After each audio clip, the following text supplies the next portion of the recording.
انتہائی خوبصورت انداز دے اندر بیان فرمائے بیان اسالے مہمان خصوصی محترم جناب حضرت مولانا احمد مکی صاحب، یقیناً خطیب و ادیب حضرت مولانا عبد الکریم ندیم صاحب دی جوانی دی یاد تازہ تھی نہیں پئی۔ اللہ حضرت دے علم عمل دے وچ برکت نصیب فرماوے، اللہ حضرت کو شایان شان اجر نصیب فرماوے۔ ایک اعلان سن گنو جلسے نے 17 اکتوبر بروز سوموار بعد نماز عشاء مدرسہ عربیہ سیدنا حسین ابن علی گلی نمبر 10 چک نمبر 23۔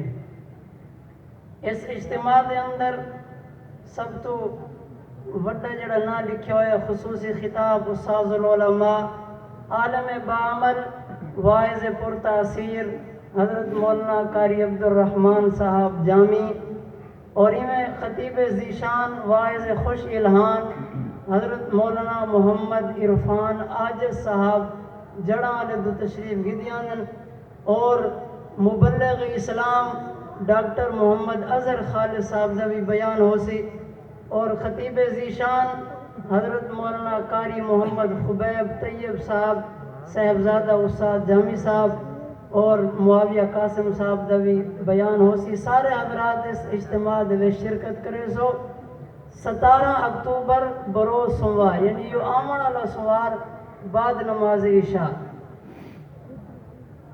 ایک بھی اعلان سماعت فرما لو، 12 نومبر غلہ منڈی شہر خیرپور دے اندر ایک سیرت النبی دے حوالے نال کانفرنس منعقد تھینی پئی ہے، جن دے اندر خطیب ذیشان واعظ خوش الہان ثانی حضرت قاری حنیف ملتانی صاحب حضرت مولانا عبد الحنان صدیقی صاحب تشریف گدیانن، میں استاذ العلماء واعظ خوش الہان قاری القرآن حضرت مولانا استاد محترم جناب قاری عبد الرحمن جامی صاحب دا بھی خطاب ہو سی۔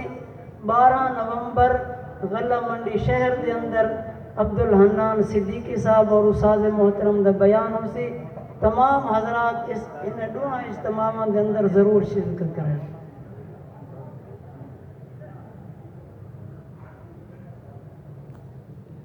الحمدللہ آئے ہوئے ہیں، وہ آ رہے ہیں، ان کے آنے تک ابھی جن صاحب نے بیان کیا مولانا محمد احمد مکی صاحب نے، ان کے ساتھ آئے ہیں مولانا محمد کلیم اللہ صاحب سرگودا سے۔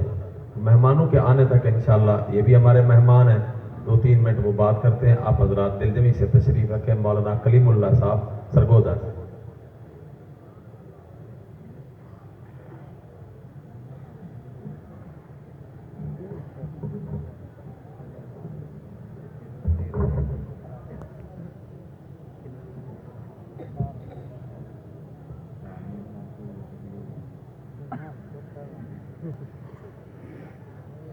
الحمد لحضرت الجلالہ والنعت لخاتم الرسالہ، اما بعد فاعوذ باللہ من الشیطان الرجیم، بسم اللہ الرحمن الرحیم۔ وما ارسلنا